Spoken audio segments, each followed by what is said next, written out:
Atenção, este vídeo tem spoilers. Há quase 30 anos foi lançado o que é tido até hoje como um dos melhores filmes de faroeste de todos os tempos. Os Imperdoáveis, dirigido e estrelado por Clint Eastwood. O longa foi um sucesso de público e de crítica e chegou a vencer 3 Oscars, incluindo o de melhor filme.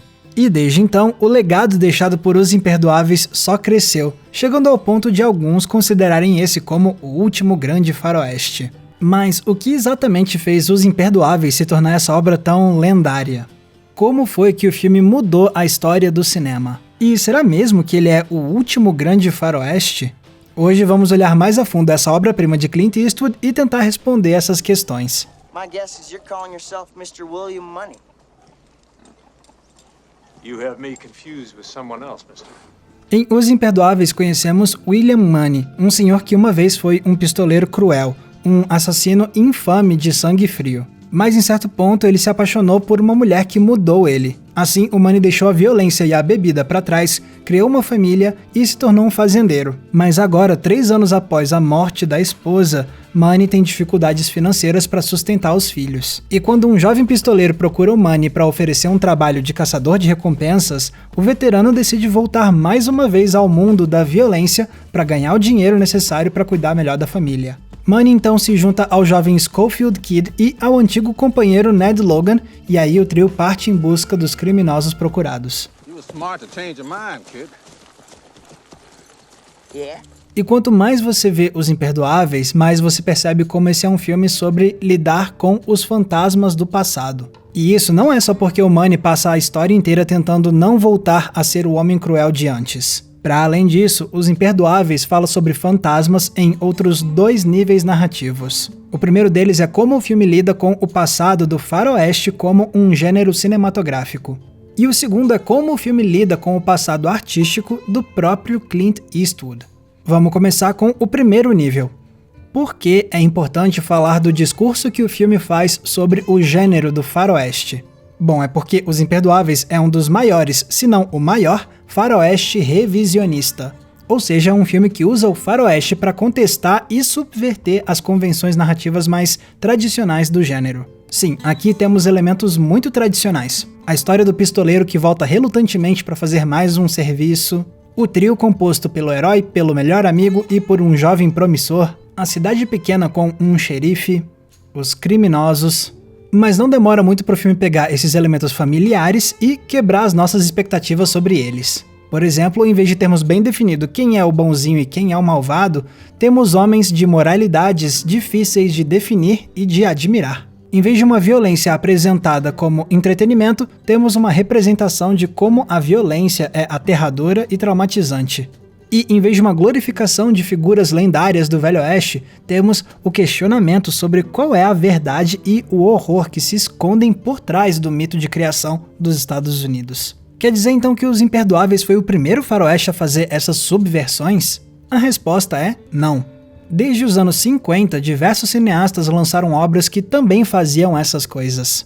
Quer personagens moralmente complexos? Nos anos 60, Sergio Leone tinha feito isso com seus pistoleiros anti-heróis que quebraram com a imagem do cowboy bonzinho do faroeste americano tradicional. Quer contestar a violência do faroeste? Pois nos anos 50, o clássico Os Brutos Também Amam apresentou a ideia de que a violência causada pelas armas não é algo divertido, mas sim um horror de se ver. Quer contestar a validade das lendas que moldaram o Velho Oeste? Pois na obra-prima de John Ford chamada O Homem que Matou o Facínora, vimos o mais famoso diretor de faroeste contestar os mitos propagados sobre os homens que construíram aquela nação. Mas se outros filmes já tinham feito esse tipo de revisionismo antes, por que Os Imperdoáveis ainda assim causou tanto impacto com seu discurso sobre o faroeste? Bom, por mais que o filme não tenha sido o primeiro a trazer essas subversões, ele se destacou por combinar de um jeito original os diferentes tipos de subversões que os outros filmes tinham trazido. E além disso, o longa de Eastwood soube se aprofundar ainda mais nessas temáticas. Por exemplo, o filme não trouxe somente um anti-herói à la Sergio Leone. Ele construiu todo um universo populado por personagens moralmente complexos. Sim, temos o protagonista que é um homem de boas intenções com uma natureza violenta. Mas também tem o xerife que quer proteger a cidade e seus habitantes, enquanto se prova como um homem sádico e cruel. Além disso, você tem os comparsas, que aceitam a vida de violência, mas que, no fundo, não sabem se esse é o melhor jeito de agir. No fundo, todos os homens aqui estão divididos entre suas virtudes e seus pecados, sem conseguir definir com certeza o que é justo e correto. De forma similar, esses homens também estão presos em outro cabo de guerra, o da reputação. Assim como O Homem que Matou Facínora, esse filme aqui fala sobre como a verdade do que aconteceu no Velho Oeste não era tão bonita ou gloriosa como as lendas contam. Mas Os Imperdoáveis pega essa ideia do John Ford e faz ela ser ainda mais intimista. Porque existe um descompasso nesses homens, existe um vão entre como eles querem ser vistos pelos outros e como eles realmente são. O veterano que diz pra todo mundo que mudou, no fundo, ainda é um homem incrivelmente violento. O xerife faz toda uma pose de carpinteiro hábil, mas ele é incapaz de construir uma casa bem estruturada. Tem o pistoleiro Bob, que na biografia dele quer ser pintado como uma lenda, mas na verdade ele matava rivais de forma covarde. E tem o jovem que proclamava ter matado um punhado de homens, mas que secretamente nunca matou ninguém pra valer. Esse Velho Oeste então não é a terra de figuras lendárias, mas sim de homens falhos e fadados a nunca alcançarem de verdade as glórias que eles sonham em alcançar. You know how I said I shot 5 men? It weren't true. E tem também a maneira como Os Imperdoáveis trata a questão da violência. Sim, já tínhamos visto filmes como Os Brutos Também Amam e Meu Ódio Será Tua Herança retratarem a morte de forma assombrosa, mais com a intenção de chocar do que de entreter. Mas Os Imperdoáveis também quer se aprofundar ainda mais nessa ideia. Pode reparar que quando tem violência, ela acontece muito rapidamente. Porque em vez de dar atenção ao gesto violento, Eastwood se foca muito mais nas consequências dessa violência.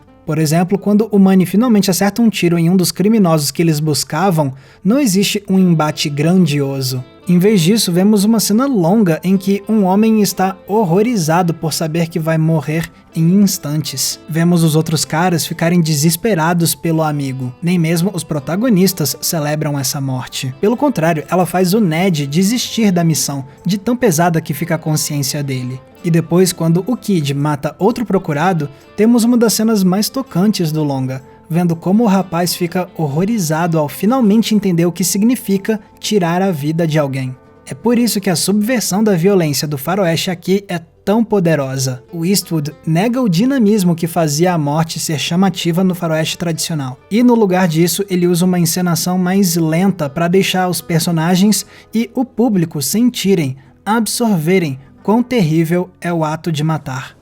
It don't seem real. I ain't gonna never breathe again, ever. How he's dead. Mas acima de todos esses elementos que a gente analisou, tem um fator que fez o revisionismo de Os Imperdoáveis ser diferente de todos os outros que vieram antes. O fato desse filme ser dirigido e estrelado pelo Clint Eastwood. Se Os Imperdoáveis tivesse parado nas mãos de outro artista, ele poderia sim ter sido um grande filme. Mas é a presença de Eastwood em frente e atrás das câmeras que eleva essa obra para outro patamar de força cinematográfica e metalinguística. Porque Os Imperdoáveis não deixa de ser uma autorreflexão do Eastwood sobre a carreira dele como um ícone do faroeste. Vale lembrar que foi esse gênero que tornou ele famoso, primeiro com o seriado Rawhide e em seguida com os filmes de Sergio Leone que catapultaram Eastwood ao status de estrela internacional. Assim, ao longo das décadas seguintes, Eastwood foi protagonizando cada vez mais faroestes, incluindo os que ele mesmo começou a dirigir em certo ponto da carreira. Dessa forma, ele se sedimentou como um dos maiores nomes da história do faroeste, no mesmo patamar de atores como John Wayne, Gary Cooper e Henry Fonda. E quando chegou a hora do Eastwood dirigir Os Imperdoáveis, ele decidiu usar esse legado que ele já tinha deixado, começando com a pergunta que fazia esse filme ser único.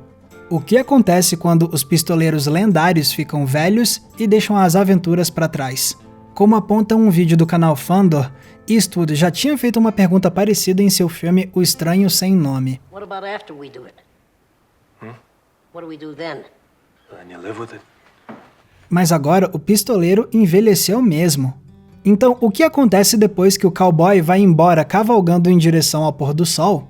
Eastwood nos responde com a abertura de Os Imperdoáveis, nos mostrando um cowboy no seu pôr do sol, literal e simbolicamente. Velho, enterrando a mulher que ele ama e fugindo do passado. E quanto mais tempo passa, mais Eastwood usa a própria velhice para subverter as nossas expectativas. Como assim estamos vendo um Clint Eastwood que não consegue montar num cavalo, que leva uma surra do vilão e sai rastejando, que pega uma gripe e precisa ficar fora da briga durante dias? E mais chocante ainda, um Clint Eastwood que não consegue usar uma pistola? Inclusive é como aponta o professor Fábio Hockenbach em seu ótimo vídeo sobre o filme. Aqui, o Eastwood faz uma referência direta a outra cena que ele tinha dirigido anos antes, em seu faroeste Josie Wales, o Fora da Lei.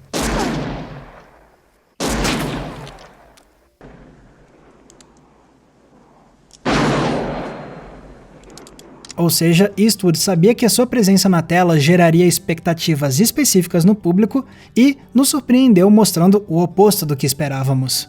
E é isso também que faz o confronto final do filme ser tão impactante.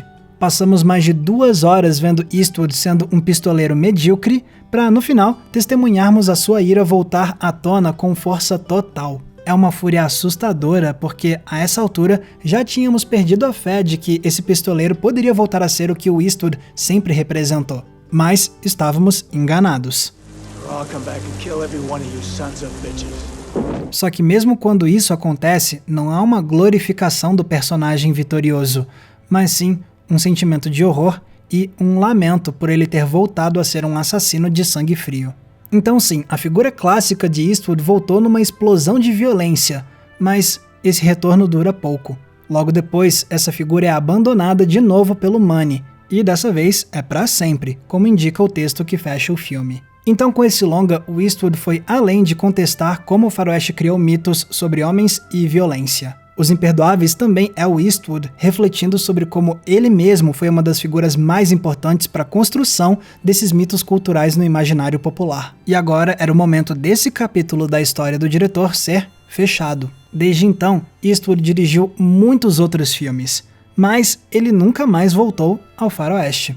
Assim como seu personagem William Money no final de Os Imperdoáveis, o astro deixou o Velho Oeste para trás e foi trilhar novos caminhos.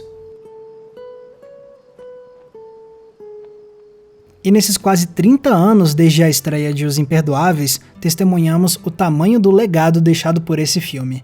Durante um bom tempo, muitos consideravam que esse tinha sido o longa que matou o faroeste, porque o revisionismo dessa obra foi tão impactante que muitos sentiram que essa era a palavra final sobre esse gênero cinematográfico. E de fato, demorou um pouco para que os faroestes voltassem a ser produzidos com mais frequência de novo em Hollywood.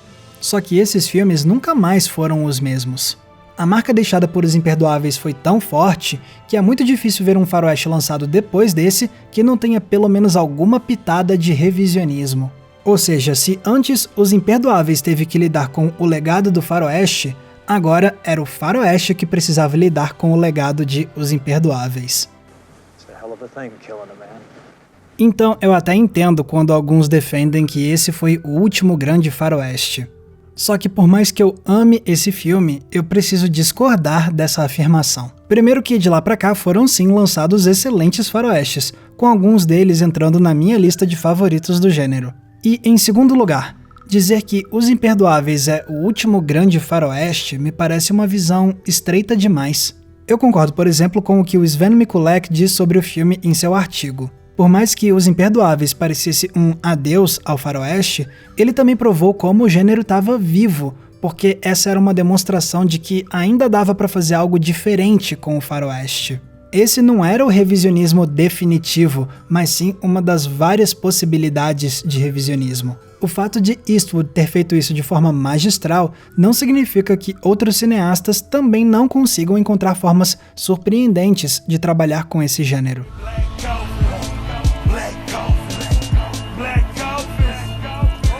Então, enxergar Os Imperdoáveis como a palavra final do faroeste é fechar os olhos para os bons experimentos nesse gênero que vieram depois e que ainda podem vir no futuro. E sério, qual é o fã de faroeste que não espera ansiosamente para ver novas obras-primas desse gênero surgirem? É perfeitamente possível fazermos isso ao mesmo tempo em que continuamos celebrando a obra-prima de Clint Eastwood como esse grande divisor de águas na história do cinema. Galera, muito obrigado por terem conferido o episódio de hoje. E vale lembrar, se vocês querem ajudar a gente a manter o Entreplanos vivo, vocês podem ir se tornando apoiadores do Entreplanos no Apoia-se. Por meio do Apoia-se, os nossos apoiadores ajudam a financiar o nosso trabalho todos os meses. E aí, para agradecer, eu produzo conteúdos exclusivos para eles. Tem recomendação de filme toda semana, tem grupo fechado, tem live exclusiva e tem também o nosso querido Cineclube Entreplanos para a gente debater um filme por mês via videoconferência. Para conhecer todos os detalhes da nossa campanha e essas recompensas, basta você clicar no link que está aqui embaixo na descrição. Vale lembrar também que se vocês quiserem me acompanhar nas redes sociais, é só me procurar usando os nomes que estão aparecendo aqui embaixo. E não se esqueçam, é claro, de curtir esse vídeo e se inscrever aqui no Entreplanos para não perder nenhum dos nossos episódios. Mais uma vez, muito obrigado pela audiência, um abraço e até a próxima sessão.